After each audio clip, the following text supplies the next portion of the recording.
예, 검찰이 대장동 사건 핵심 피의자 4명을 동시 소환해 수사의 속도를 내는 것처럼 보입니다만 여전히 검찰 수사에 대한 불신이 적지 않고 야당은 이번 수사가 적당한 선에서 마무리될 것이라는 의심을 거두지 않고 있습니다. 미국에서 불러들여 공항에서 체포까지 한 남욱 변호사를 돌려보낸 걸 두고도 이런 의심이 커지고 있는데 검찰을 취재하는 한송원 기자에게 그 뜻을 자세히 물어보겠습니다. 자, 한 기자 어서 오십시오. 남욱 변호사는 조사 시간도 상당히 길었고 영장 청구할 거란 전망이 많았는데 결국 풀어줬군요.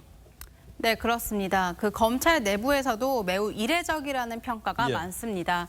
그 특수수사 경험이 많은 한 검찰 관계자는 20년 넘게 수사하면서 도주한 피의자를 체포영장으로 체포해놓고 석방한 건 처음 보는 일이라고 했습니다. 예.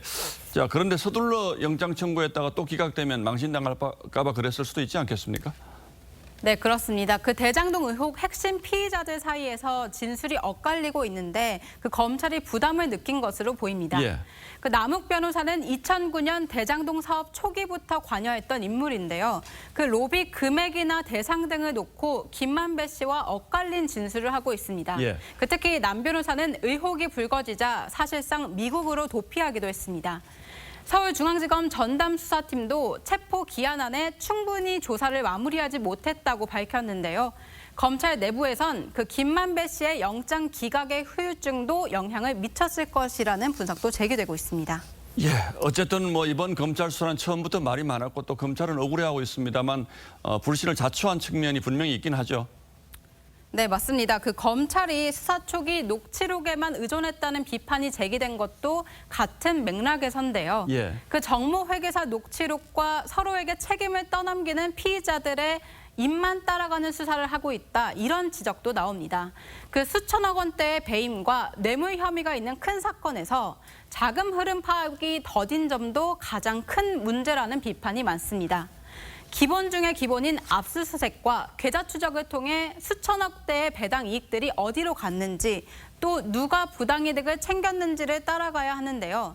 그 단적인 사례가 구속된 유동규 전 본부장에게 전달된 뇌물이 수표인지 현금인지도 오락가락했다는 겁니다. 수사팀은 유 전 본부장 구속영장에는 뇌물 5억 원 중 4억 원은 수표, 1억 원은 현금이라고 했다가 그 김만배 씨 구속영장에는 현금 5억 원이라고 말을 바꾸기도 했습니다.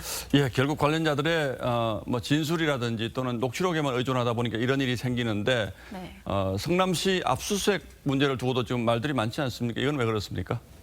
네, 그 결국 성남시를 압수수색해서 당시에 무슨 일이 있었는지를 확인해야 배임 혐의 유무를 파악할 수 있습니다.